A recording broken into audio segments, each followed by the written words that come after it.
Ya kalau menurut saya nggak masuk akal ya, nggak masuk akal kalau seandainya rumah didatangi orang, terus dia ada di situ.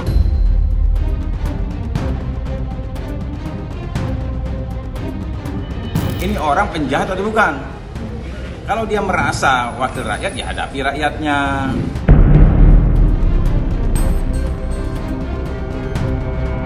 Tiba-tiba ada stafnya mengatakan ada di situ terjebak, terus dilumpuri ini. Loh, dia tuh kan bukan DPO, dia tuh kan bukan penjahat.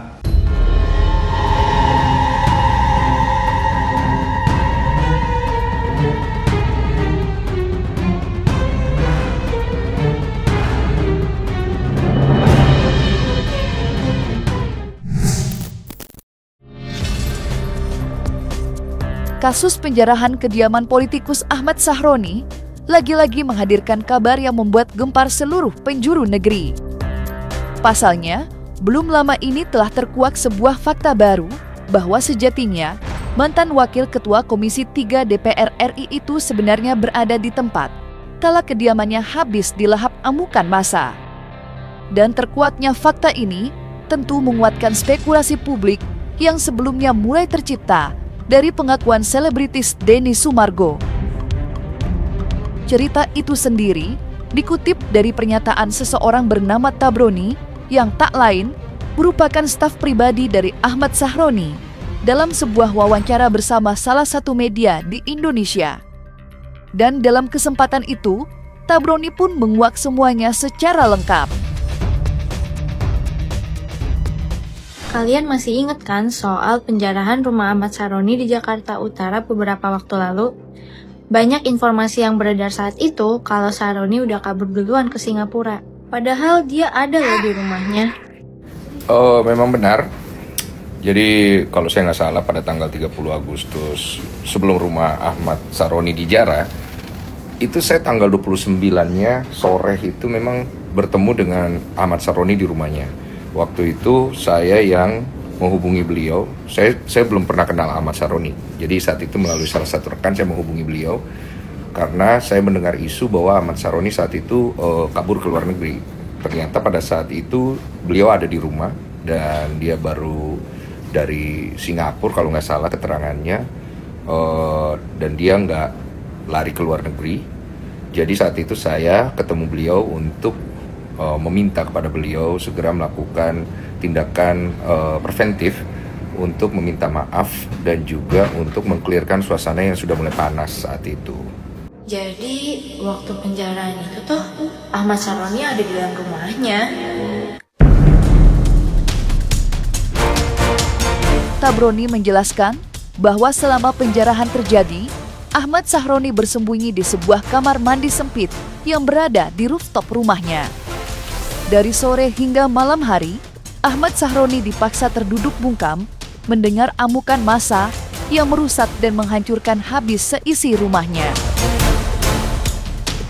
Menariknya, Tabroni juga bercerita kalau keberadaan Ahmad Sahroni di kamar mandi itu sempat diperboki oleh salah seorang penjara. Namun karena Ahmad Sahroni sudah lebih dahulu mengotori wajahnya dengan tanah dan debu, dengan mudah ia mengelabui sang penjara. Politikus Nasdem itu hanya berkata bahwa dirinya hanyalah seorang penjaga rumah. Dan usai 7 jam mendengar rumahnya habis porak-poranda, Ahmad Sahroni akhirnya mencari jalan keluar. Tentu tidak mudah, apalagi kala itu Ahmad Sahroni tidak memegang teleponnya. Alhasil, ia pun memanjat atap dan masuk rumah tetangga, yang kemudian meminjamkan telepon agar Sahroni dapat memberi kabar untuk sang istri. Politisi Partai Nasdem tersebut sembunyi di kamar mandi pas pelaku-pelaku penjarahan ini lagi pada ngacak-ngacak rumahnya. Literally selama 7 jam dia camping di dalam toilet kecil yang ada di rooftop rumahnya. Bayangin deh, kita aja setengah jam di toilet sambil bacain komposisi di sampo, udah kram kesemutan tuh kaki kita. Yang lebih gongnya lagi, beliau sampai ngelapisin mukanya pakai tanah plus debu buat nyamar. Nah, lucunya lagi pas dia ngumpet begitu, tiba-tiba ada orang yang gak sengaja masuk dan nyenterin dia. Dan dia cuma jawab kalau dia cuma penjaga rumah. Lebih apes banget, HP-nya Ahmad Sahroni ini ikut diambil juga. Jadi dia nggak bisa hubungi siapa-siapa sampai malam. Sampai jam 10 malam, dia baru bisa keluar lewat atap rumahnya dan dia langsung minjem HP tetangganya buat nelpon istrinya. Oke, sedikit aja tapi ya. Jadi, pada tanggal 29 Agustus sore itu, saya memang berkunjung ke tempat Bapak Ahmad Sahroni. Saya menyarankan kepada beliau untuk muncul ke depan publik, melakukan klarifikasi dan permintaan maaf. Dan saran saya sepertinya tidak menjadi masalah saat itu. Dan saat saya menunggu jawaban beliau, sayangnya esoknya 30 Agustus, rumah beliau sudah dijarah. Dan setahu saya tanggal 29 dan tanggal 30 Agustus itu, beliau masih di Jakarta dan tidak kabur ke luar negeri. Tapi apakah setelah tanggal 30 Agustus itu beliau kabur ke luar negeri atau tidak, saya tidak tahu. Biarkan beliau nanti menjelaskan pada saat nanti waktunya tiba, beliau muncul di depan publik untuk menjelaskan semuanya.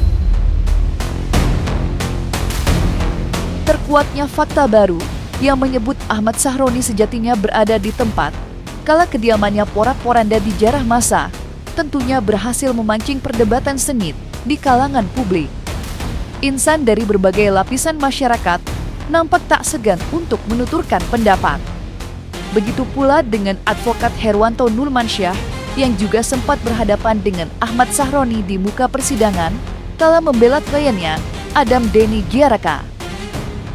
Lantas, bagaimanakah Herwanto Nurmansyah menanggapi fakta yang baru terkuat ini? Serta benarkah pula ia justru merasa kabar ini sulit masuk di akal? Ya kalau menurut saya nggak masuk akal ya, nggak masuk akal kalau seandainya rumah didatangi orang, terus dia ada di situ, terus mengotori wajah. Pertanyaan saya begini, ini orang penjahat atau bukan? Kalau dia merasa wakil rakyat, ya hadapi rakyatnya. Nah, terus kalau seandainya memang dia ada di situ, ya tinggal ya apalah yang bisa dia upayakan kan, apa minta maaf atau mencegah atau bagaimana. Kalau mereka ada di situ berarti kemarin bukan penjarahan loh, dipersilahkan. Ya udahlah, sekarang ini harus bisa berpikir cerdas dan bersikap negarawan. Ya, kemarin saya lihat di cuplikan sedikit bahwa dia ada acara di muncul dia menyampaikan tidak hadir dan sebagainya. Kalau menurut saya begini, kok dia tidak bersikap seperti negarawan ya? Harusnya dengan situasi dan kondisi seperti ini, dia menyampaikan sesuatu terkait dengan apa yang sudah terjadi di Indonesia, apa yang terjadi sampai ada anarkis, demo dan sebagainya. Ini kan salah satu kan ucapannya dia, ya. Salah satunya ucapan dia dan tindakan daripada orang yang berjoget, gitu kan. Ini kan bisa jadi ada miskomunikasi, tapi kan ini harus diluruskan. Uya gentleman, Uya dia mengucapkan mengatakan permohonan maaf. Eko juga sama, Napolba juga sama kan. Nah tapi saya sayangkan ini yang wakil kita yang satu ini nih ya, Ahmad Sahroni ini, kenapa dia tidak muncul, tidak menanggapi sebab akibat yang terjadi, apa yang dia ingin ucapkan, apa yang sampaikan, apa yang dia ingin klarifikasi dan sebagainya. Apalagi kalau sekarang tiba-tiba ada stafnya mengatakan ada di situ terjebak terus dilumpuri ini. Loh, dia tuh kan bukan DPO, dia tuh kan bukan penjahat. Kenapa mesti melumuri wajah dengan ini? Ada apa gitu buat? Maksud saya jangan membuat gaduh lagi lah. Udah sampaikan aja hal-hal kebaikan yang membawa manfaat. Entah apa yang sebenarnya terjadi pada hari itu. Namun yang pasti, Ahmad Sahroni sama sekali tidak pernah lagi menampilkan batang hidungnya di hadapan masyarakat. Ya, sejak kejadian nahas itu menimpa, Ahmad Sahroni cenderung diam 1000 bahasa. Tak peduli orang mendesak sekuat apa, Ahmad Sahroni tetap enggan memberikan komentar apa-apa. Hal itulah yang membuat spekulasi berkembang liar kemana-mana. Dan miris, menghilangnya Ahmad Sahroni kini dikait-kaitkan dengan sederet dugaan praktik kotor yang kini menyeret namanya. Mulai dari dugaan keterlibatan di korupsi BBM, hingga penyelewengan yang diduga ia lakukan kala menjabat di DPR dulu. Sebuah isu yang kabarnya akan kembali dikejar oleh Adam Denny.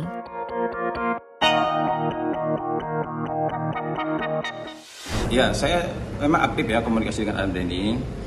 Saya aktif menyampaikan bahwa memang Adam Denny berulang-ulang kali menanyakan kapan bang kita ke KPK, kapan bang kita ke KPK gitu kan. Yang pertama kan berkas yang lama mesti saya cari dulu.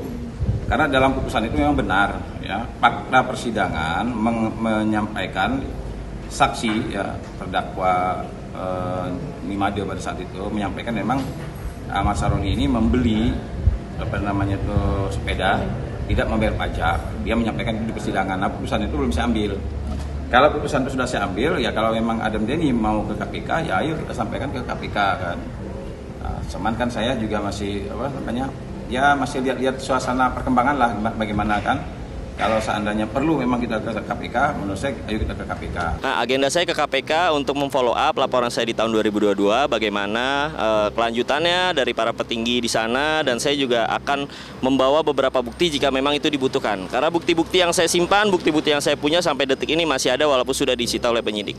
Penyidik hanya menyita bukti berupa beberapa berkas, dan saya masih ada bukti-bukti berupa beberapa file dokumen yang saya simpan dengan aman sampai detik ini. Saya ini menunggu apa nih yang diucapkan oleh Ahmad Saroni ini. Bukan hanya kemarin kan acara motor tuh. Nah sekarang saya pengen dia mengucapkan itu terkait dengan apa yang terjadi di Indonesia ini gitu. Kalau dia yang sampaikan membawa kesejukan, membawa perdamaian, ya untuk apa kita melakukan langkah hukum. Tapi kalau seandainya ternyata seperti orangnya tidak melakukan kesalahan, masih juga mencari-cari, ya apa boleh buat gitu kan. Ya kita perlu ke KPK memang. Saya kan dia kan satu-satunya belum muncul nih. Sekalinya muncul di acara orang lain dalam bukan mengomentari peristiwa yang terjadi, tapi dia menyampaikan karena ada acara perkumpulannya motor dia menyampaikan ketidakhadiran dia kan, bukan menyampaikan persoalan yang ada di Indonesia. Kecuali kalau dia menyampaikan apa yang terjadi di Indonesia, maka saya akan bereaksi atas ucapannya. Terlepas dari fakta mengejutkan yang baru terungkap, serta kecurigaan yang mengiringinya, proses penegakan hukum atas polemik penjarahan kediaman Ahmad Saroni sejatinya telah bergulis sejak lama. Dan belum lama ini, pihak kepolisian pun mulai berhasil memetik hasil dari proses penyidikan. Di mana, pada konferensi pers yang digelar pada hari Rabu, 24 September 2025 silam, Kabareskrim Polri, Komjen Syahardiantono mengumumkan bahwa pihak berwajib telah berhasil meringkus 12 orang tersangka yang diduga terlibat di dalam penjarahan kediaman Ahmad Saroni. 12 tersangka itu akan menyusul 2 orang tersangka lain yang sudah diamankan sebelumnya. Namun yang membedakan, 2 tersangka terdahulu ditangkap lantaran diduga menjadi provokator dari kejadian nahas tersebut. Di Polda Metro Jaya. Polda Metro Jaya ini telah menetapkan 59 orang tersangka yang muncul. 12 tersangka penjarahan dari Bapak Ahmad Saroni, dan juga sudah tertangkap 12 orang pelakunya.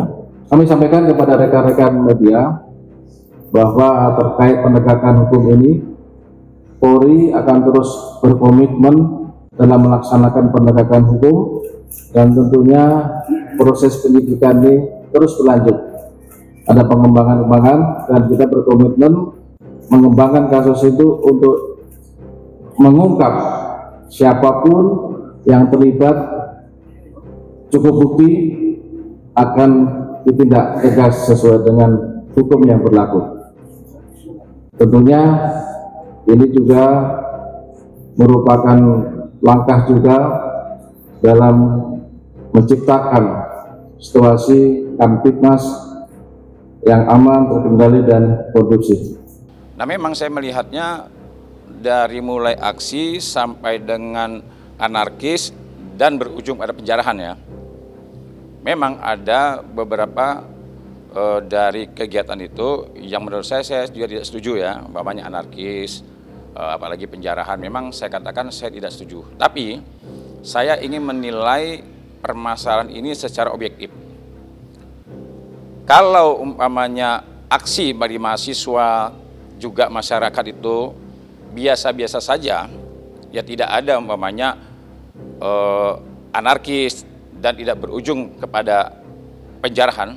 Pertanyaannya begini, apakah respon dari pemerintah dan DPR RI secepat ini? Disampaikan kepada rekan-rekan media bahwa tersangka SB dan G ditangkap pada hari Senin tanggal 1 September 2025 oleh Subdit Jatanras Ditreskrim Polda Metro Jaya. Keduanya adalah suami istri. Tersangka SB merupakan admin WhatsApp grup Kopi Hitam yang kemudian berganti nama menjadi BEM RI dan berganti nama lagi menjadi Acap 1312 yang memiliki 192 member. WhatsApp grup tersebut yang digunakan untuk mengumpulkan orang-orang yang mendatangi rumah saudara Ahmad Sahroni. Tersangka SB umur 35 tahun, pekerjaan karyawan swasta, dan tersangka G umur 20 tahun, pekerjaan ibu rumah tangga.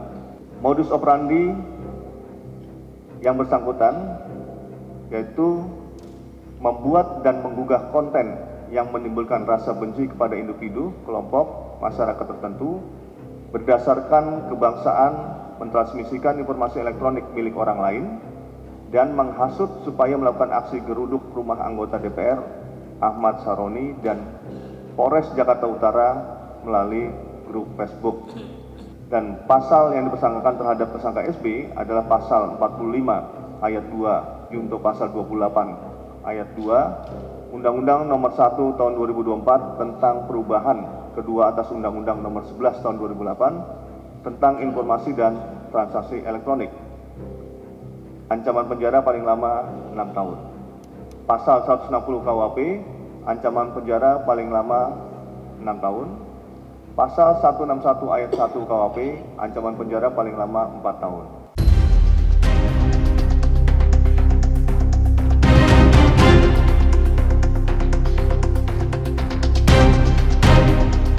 Nah, selesai sudah Cumi Lovers. Jangan lupa untuk like, subscribe, dan juga share channel YouTube Cumi Cumi.